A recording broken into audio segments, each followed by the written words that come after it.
I took the temp job at Bodie because winter bills don't wait and the park needed someone to sort the weird mail nobody wants.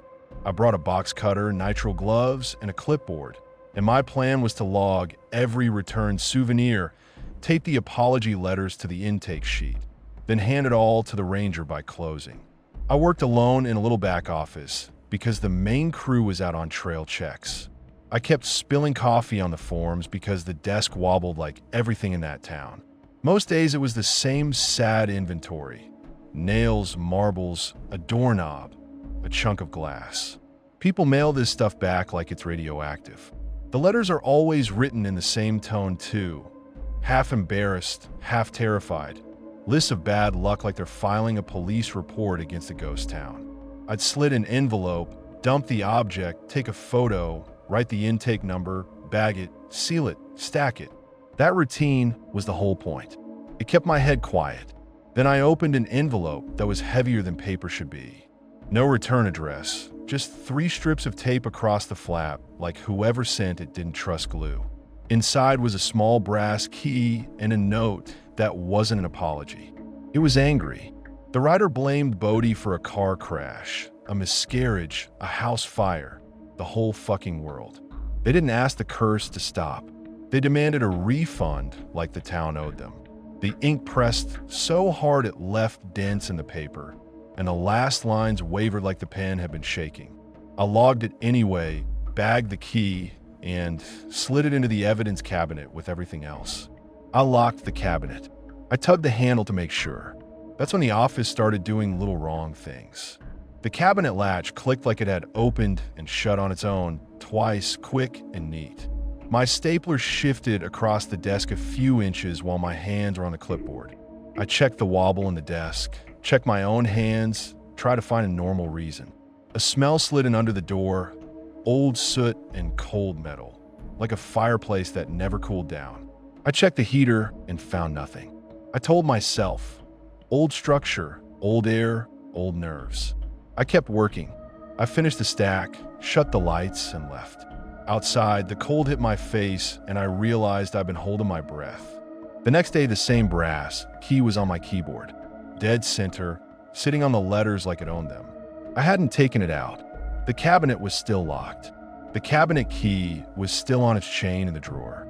I opened the cabinet anyway, and the bagged key was still inside, sealed, intake sticker on the plastic, my initials on the corner. So now, there were 2 keys. Same tarnish, same tiny nick on one tooth, same weight when I lifted it in my glove. I lined them up and compared every cut. I tried to scratch one with the tip of my box cutter to make a mark, then check the other. The scratch was already there. I got mad and started doing stupid, methodical stuff like I was proving a point to a judge. I wrote a dot on the keyboard key with a Sharpie, let it dry, then stuck it in a fresh evidence bag and sealed it with tape. I taped the cabinet door seam too and took a photo with my phone with the timestamp visible. I even wrote the time on my intake sheet like it mattered. I went to wash my hands, came back, and the cabinet tape looked untouched, but the key was back on my keyboard again. Same spot. The Sharpie that was gone, like it had never existed. My throat tightened. I checked my gloves for ink. Nothing. I checked the Sharpie cap. It was still on. I checked the sealed bag in the cabinet. It was still sealed. I checked the log sheet, and my handwriting on the entry was smeared like I'd written it with wet fingers. I didn't remember getting my hands wet. I rubbed the ink, and it slid again. It looked like my writing, and also like somebody had dragged it sideways on purpose. I tried to be rational and called a ranger in to witness it because I didn't want this to turn into a story, I told myself. I said chain of custody, inventory discrepancy, something boring. He walked in, cold air on his jacket, normal face, and the second he stepped into the office, everything behaved. No smell, no cliques. The loose stuff on my desk sat still. The key just sat there like a dumb piece of metal. My hands shook anyway, which made me feel even more pathetic. He checked the cabinet lock and both seal bags. He picked up my strip of tape and asked why I taped it, and I could hear how careful he was being with his voice. He looked at the smeared ink and shrugged like paper gets damp. He didn't say I was lying, but he didn't look convinced either. He reminded me, kind of pointedly, not to take anything home and not to mess with returned items. That stung, like he thought I was playing a joke. He told me to keep logging, keep items bagged, and to get him if anything went missing. Then he left. After he left, the air changed like somebody shut a door inside the room. The smell came back, soot and iron and something stale. I opened the cabinet to check my tape, and the strip was sliced clean down the middle like someone had used a razor and then pressed it back into place. I hadn't heard anything. I tried to film it, just to have proof for myself. My phone camera opened, showed the cabinet, and the screen went black like it died. The battery still read full when it came back a second later. Then the key on my desk turned in place by itself. Not a spin, not a slide. A clean little rotation, like it was pointing somewhere. I sat frozen, and all I could think was, it wants me to follow. My right hand started cramping around the pen, so hard my fingers went white. I shook it out. The cramps stayed. Every time I tried to write a word, my knuckles locked like they were refusing orders. I didn't want to follow it. I also couldn't stand leaving it there. I grabbed the key, carried it out to the dumpster behind the building, and threw it in like I was tossing out a dead mouse. I came back in, shut the office door, and the key was on my keyboard again. I actually laughed once, sharp and ugly, because my brain didn't have any other move left. I didn't sleep that night. I kept replaying the motion. I kept thinking about that angry note, the way it didn't sound scared of Bodie at all, just furious, like the town had taken something first. By late afternoon the next day, I couldn't stand the loop in my head, so I drove out after hours because my brain demanded an ending. I found the building number stamped on the return bag, matched it to an old map, and walked into the dark with my flashlight and the key in my pocket. The wind cut straight through the empty street. Boards creaked. A loose shutter knocked against a wall in a slow rhythm that made my skin crawl. Something small skittered under a porch, and I almost jumped out of my skin.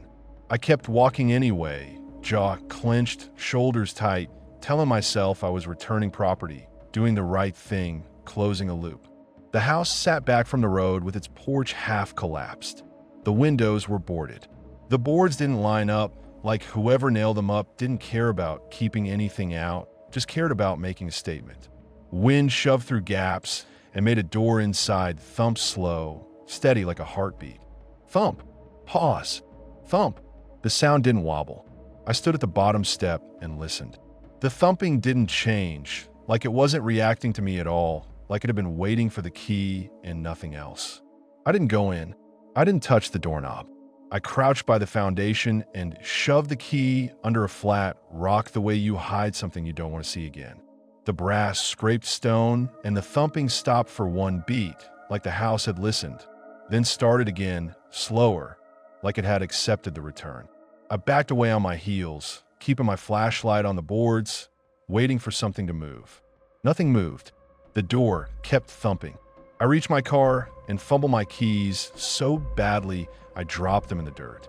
I got inside and locked the doors, even though I knew that was stupid. When the engine turned over, the radio flicked onto static. I don't use that radio. The static came out like tearing paper. I slapped it off and drove out without looking back. The next morning, my skin finally stopped crawling. The office felt like paper and dust again, not smoke. The cabinet stayed shut. Nothing clicked. Nothing shifted. The key didn't reappear on my keyboard. The smeared ink on my log sheet was still smeared, but it didn't spread any further, like the damage had been done and the room was done with me. I finished my week and kept my head down. I didn't tell the ranger what I did after hours. I didn't want him to look at me like I was reckless, or worse, like I was making it up. I just handed over the boxes of returned junk and went back to my regular life. But my writing hand, kept cramping for weeks after, like it hated the shape of letters now. I still can't write Bodie without my fingers locking up on the D.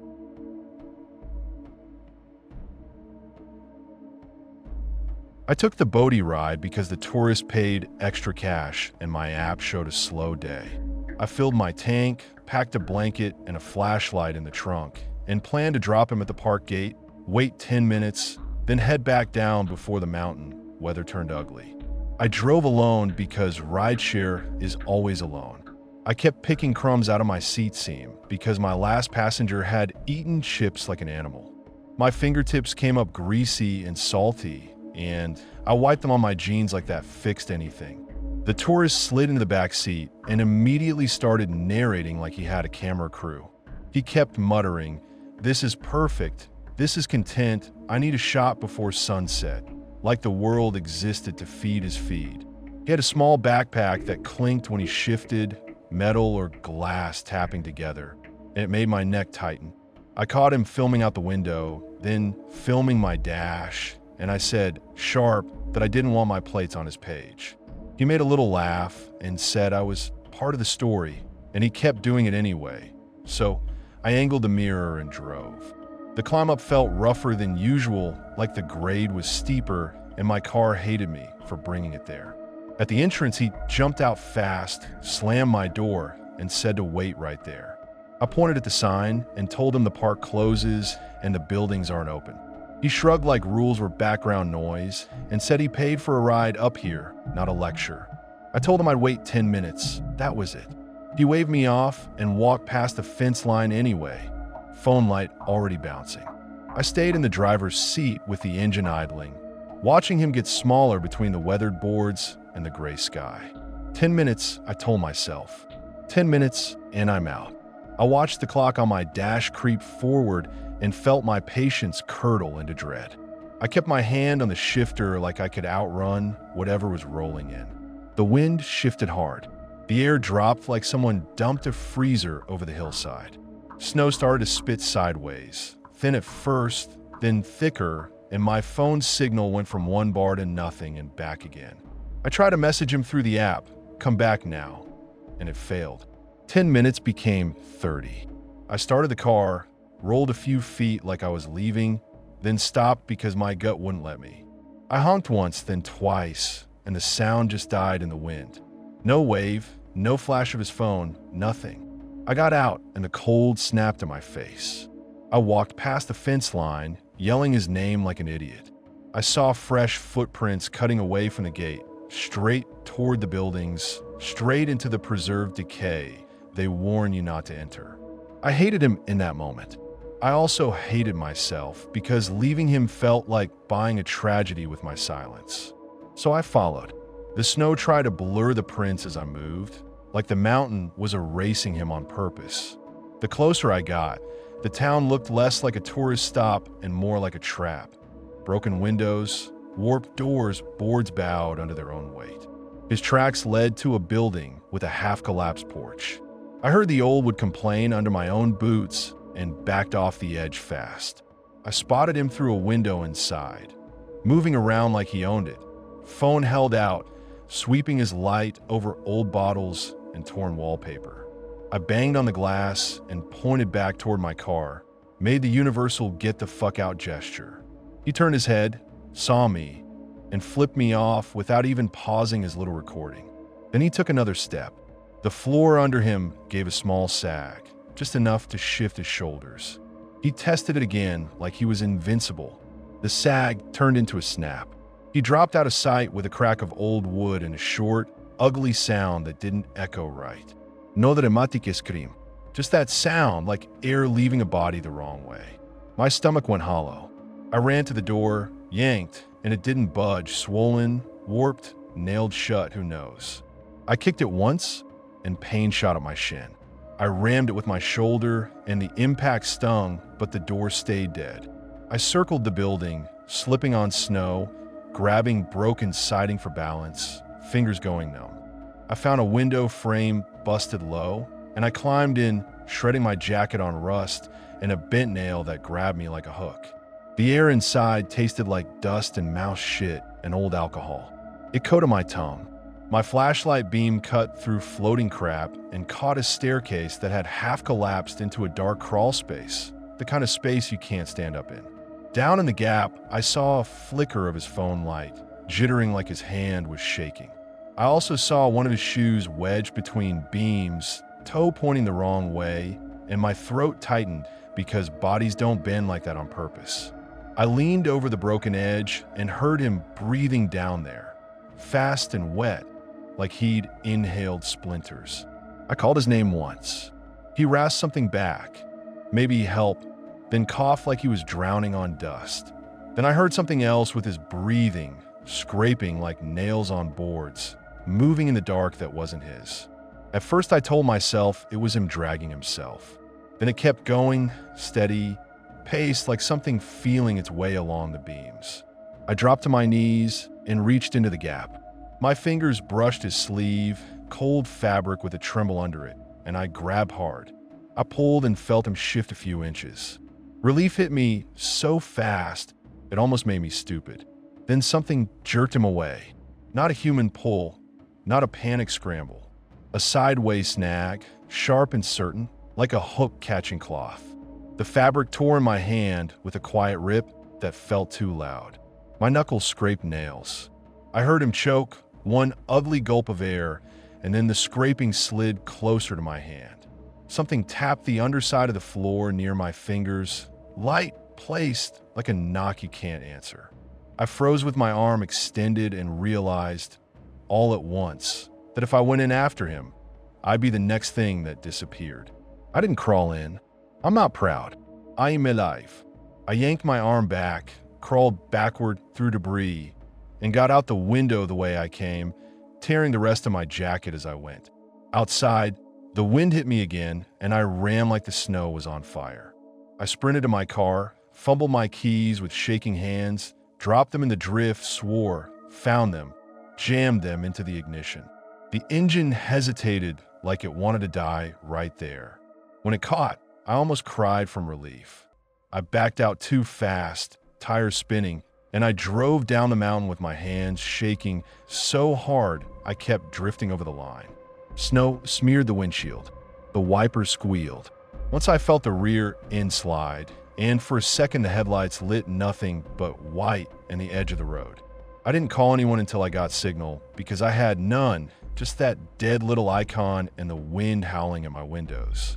When my phone finally grabbed a bar, I called 911 and blurted it out. The dispatcher asked if this was a prank, asked if I could see him, asked why I didn't stay there. I told her through my teeth that I tried and something else was in that hole with him. I got to town and my hands still wouldn't stop shaking. My forearm bled where the window frame bit me, and I didn't feel it until I sat still. Rangers went up. They told me later they found the building, found the broken floor, found a backpack, but no person. They said the snow had covered most of the tracks by the time they arrived, and they didn't like how the beams looked under that spot. One of them asked me, real flat, if I'd gone into the crawl space. When I said no, his face tightened like he already knew that answer. Another one asked if the tourist had friends, a car, a campsite. I had nothing, just a ride request and a name on a screen. The app marked the ride completed. I didn't touch anything. It just flipped like he'd gotten out safely and walked away. It even popped a little prompt asking me to rate him, like this was just another Tuesday and not a man vanishing under my feet. When I tried to report it, support threw options at me. Lost item, behavior, cleaning fee. Like that was the scale of it. The tourist account disappeared the next day like it never existed. No profile, no history, nothing to click. A cop later implied I might have made it up for attention or to cover something. I told him to check my GPS and the torn jacket and my call log. He stared at me like I was the problem, like I was supposed to have dragged a grown man out of a collapsing building by myself. I still drive because bills don't care what you saw. I just don't take mountain rides now. I don't park and wait near old structures. I don't follow footprints into places with warnings on the fence. And I still hear that short, ugly sound sometimes when I hit potholes, like old wood breaking under a body.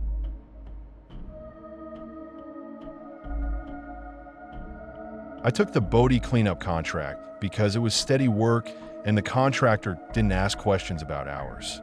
I brought a trash grabber, a broom, and a headlamp, and my plan was to clean the visitor area restrooms and the small museum walkway, lock up, and be gone before the last light died. I worked alone because the park pays cheap for after close. I kept a tiny radio in my pocket because silence makes my brain start inventing things. The contractor handed me the keys like they were nothing and said the usual crap about leaving it better than I found it. I didn't argue because arguing doesn't pay. I drove up with the sun already low, tires crunching on that dry dirt like I was rolling over bones. By the time I parked, the wind had died and the whole place sat there, still like it was holding its breath. Bodie after hours isn't spooky cute. It's just empty in a way that makes you feel loud for existing. Your boots echo. Your jacket sounds like sandpaper when you move. I clicked my headlamp on, clipped gloves to my belt, and started doing what I always do. Clean the mess, don't think it out. The visitor buildings felt normal. Dirty, cold, but normal. I swept sand out of corners, dumped bins full of wrappers and paper towels, wiped the museum glass where kids smear fingerprints like grease. I mopped the restroom floor with half-frozen water that stung my hands through the gloves. The radio kept me anchored. When it faded, I'd flick the dial and catch another station for a minute. Some guy talking about weather and road conditions like that mattered to anybody but him. I kept telling myself I was alone, which is funny because saying it out loud makes it sound like you're trying to convince someone. I finished the restrooms fast because my knee was already acting up and I wanted out before the temperature dropped anymore. I bagged trash, tied knots, hauled it to the dumpster, and every time the bag thumped down, it sounded like a body hitting the ground. I shook it off and kept moving. Work is work. The weird part started when I went to the old schoolhouse window display to pick up cups someone left on the ledge. Through the dusty glass, I could see desks, a chalkboard, little coats on hooks, stuff frozen midlife like the room got paused and nobody ever hit play again. My headlamp reflection bounced back at me, so I leaned close, trying to see past it. A small object rolled across the floor inside the schoolhouse. Slow, straight, like someone nudged it. I froze with the grabber, hanging open. At first I thought mouse. Then I saw the shine. I pressed my face to the glass and tracked it until it stopped at the far wall and tapped it once. A marble, just sitting there like it belonged. My radio hissed hard in my pocket, then cut out. No music, no talk, just dead static that sounded wet and close. I pulled the radio out and turned the dial faster and faster like speed was going to fix it. Nothing. I told myself. Wind, settling, old floors. Bodie creaks. Bodie shifts. It's a ghost town because it's literally a dead town, and dead towns make noise. I turned away, took 3 steps, and heard a second tap, like the marble hit the wall again without moving. That second tap didn't scare me like a scream would. It pissed me off. It felt deliberate, like someone testing if I'd listen. Fear makes me want to bolt. Anger makes me want to fix the problem. I walked around the side, found the schoolhouse door, and it wasn't latched all the way, just a thin gap of black inside like somebody didn't finish closing it. That hit me wrong because the whole point of Bodie is you don't touch shit. You don't enter shit. You don't make new messes for other people to deal with. I didn't go in to explore. I went in because I wanted to shut it, report it, and be done. The moment I pulled, the hinge screamed and my headlamp beam cut across the room. Dust jumped into the light like the room shook itself awake. Every desk faced forward except one, turned toward the door like it had been set that way on purpose. On that desk sat a child's shoe, cracked leather, empty, placed neat like someone arranged it for me. My stomach did that drop where you feel hollow for a second. I stood there listening, waiting for the sound of someone shifting weight, waiting for a cough, waiting for anything human. Nothing. Just the soft scrape of my own breath and the faint tick of my headlamp strap settling. I stepped in anyway, more out of stubbornness than sense, and my hand tightened on the broom like it was a weapon. The broom handle snapped in my grip, drywood giving up, loud as a gunshot in that silence. The crack slapped the walls and came back at me. My heart kicked. I actually flinched at my own noise. Then something shifted behind the chalkboard. Not a person stepping out. Not feet. Not hands. Just a slide of shadow where no body could fit. Like the dark itself moved sideways, and tucked behind it. My body went first. I spun and ran. I hit the porch steps too fast. My boot caught. I slammed down hard, and my bad knee lit up like someone drove a screwdriver into it. My palms hit what I thought was gravel. It wasn't. It was crushed glass and splinters and old nails. Sharp trash baked into the dirt like the place spit out hardware. It bit through my skin. I tried to stand and my knee folded, so I crawled, swearing, dragging myself with my hands because I didn't want to give that room time to do whatever the hell it was doing. Behind me, the door eased shut with a soft click, gentle as someone tucking in a kid. That click made my skin crawl because it wasn't wind. Wind doesn't close a door like that. Wind slams. Wind rattles. This was careful. I made it to my truck like an animal. I yanked the door, threw myself inside, and locked it even though I knew how stupid that was. My hand was shaking so hard I dropped my keys twice. I jammed them in, twisted, and the engine hesitated like it was thinking about leaving me there. When it finally turned over, I almost laughed, almost cried. Instead, I just sat there breathing too fast, listening for a knock on the window that never came. That's when I looked at my palm. A rusted square nail had punched clean through the skin. It wasn't bleeding much because the cold had everything tight, but the hole was perfect like it got drilled. I grabbed the nail with my other hand and pulled it out. It slid free with that sick little tug, and then the sting hit and my eyes watered. Stuck to it was a twist of blue cloth, like a piece of an old shirt sleeve. Not lint, not fluff, actual fabric, frayed at the edge like it had been torn off. I wrapped my hand with a shop towel, drove out one-handed, knee screaming every time I hit a bump, and I kept checking my mirror because my brain wanted to see something moving back there. Nothing followed. That didn't help. Back home, I rinsed my hand in the sink and watched the water go pink, then clear. I scrubbed until my skin burned, like soap could erase whatever touched me. I kept staring at the blue cloth on the nail, trying to convince myself it came from my own sleeve. It didn't match anything I own. I barely slept. Every time I drifted off, I saw that one desk turned toward the door like it recognized me, like it had been waiting for me specifically to show up with my stupid broom and my stupid headlamp. In the morning, I did the responsible thing. I brought the nail to the ranger station to report the unlocked door and the hazard because somebody else could fall, somebody else could get hurt worse, and I didn't want that on me. The ranger didn't react the way normal people react to a nail that just went through somebody's hand. He looked at it once, then looked at me like I'd walked in carrying a dead rat, and told me, real flat, to throw it away and stop taking things from Bodie. I tried to explain I didn't take it. I told him it came out of my hand. I even showed him the puncture, swollen and angry. He cut me off with that same line, like he'd said 100 times to 100 different idiots, and then he pointed at the door like I was the problem he wanted gone. I got hot with embarrassment and rage. I wanted to tell him to do his fucking job.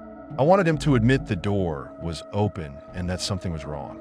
Instead, I limped out because arguing with a guy who's already decided you're crazy is like punching a wall. You just hurt yourself. I threw the nail into a trash can outside. I stood there for a second and listened to it clink against other junk, and I felt stupid relief like that solved it. I drove home with my hand wrapped and my knee swollen, and I kept telling myself that the whole thing was just my head and one bad step. I took a shower, so hot it made me dizzy, scrubbed under my nails until they bled, and I still swore I could smell old dust on me. Before bed, I even walked outside and checked my own trash like a paranoid idiot. The can was just trash. No nada.